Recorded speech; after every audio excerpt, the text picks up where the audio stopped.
Je me rappelle assez bien de mon passé, mais pas les années dernières. Maintenant, je perds de tout. Même avant-hier, si tu me demandes qu'est-ce que vous avez mangé, je ne sais plus du tout. Alors là, il y a quand même des beaux et des moins bons tristes. souvenirs, ouais. Écoute, on a vécu dans une ville, il y a eu des bombardements, mais pas grave, on est toujours allé dans la cave. Et tout d'un coup, il y a eu des haut-parleurs qui tournaient et disaient « Toutes les femmes et tous les enfants doivent quitter la ville. » Ce soir encore. Alors notre père a dit que ce qu'on peut porter sur le dos, et surtout à manger, et ne vous quittez pas les mains. Ça, c'est une obligation pour ne pas se perdre. Et comme ça, on est poussé dans un wagon qui était déjà plein, et on est sorti de la ville. Mais ma sœur, qui était déjà un peu plus âgée, tu sais, elle n'a pas écouté mon père. Elle a pris un livre, elle a pris ses crayons et elle a pris une flûte. Elle a déjà réagi, tu sais. Et ça, c'était notre trésor. On pouvait dessiner, elle joue la flûte, on a chanté, elle même nous lisait des histoires. Et au retour, dans les trains de retour, il y a eu des soldats.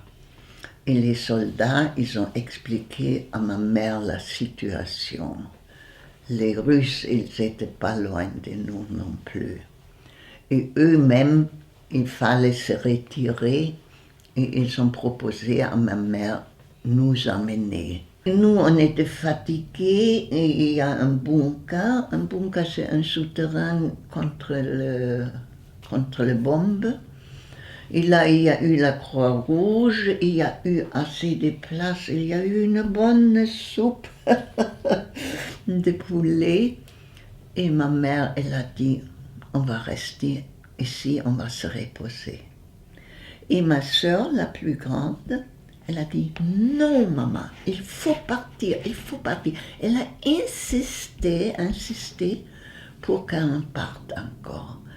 Et ma mère est allée voir aussi, c'était plein de soldats, tu sais, elle a trouvé quelqu'un qui a eu une responsabilité. Et on nous a mis par la fenêtre dans un train, et c'était même la nuit où ils ont bombé cette ville de Dresde. Et tellement qu'il reste presque rien. Enfin, après la fuite, on était sur une ferme et pour avoir à manger, il fallait aller au champ et on a toujours travaillé. Mais tu sais, je n'étais pas à l'école à partir de 12 ans. Après, avec 14 ans, j'ai travaillé comme aide ménagère. Et c'était très dur pour moi. Après, j'ai essayé de faire des cours le soir. Là, j'étais trop fatiguée, je n'arrivais pas. Mais aller à l'école le soir, ils ont eu tous une base. Et moi, je n'ai pas eu. Et ça, c'était mon échec. Autrement, je me trouve assez encore bien dans ma peau, tu sais. Je me réjouis de ma liberté maintenant aussi. Je peux faire ce que je veux, tu sais. Et je suis très contente de pouvoir lire encore, tu sais, ça c'est aussi un cadeau. Quelquefois je prends la loupe.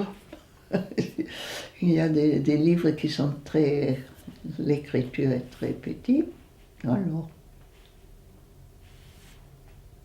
Et je laisse un peu venir les choses, tu sais, tu n'as pas de choix. Mais je n'ai pas du tout peur, il y a beaucoup de gens qui ont peur, et ça, je suis très contente. Non, je n'ai pas peur, ça c'est un cadeau.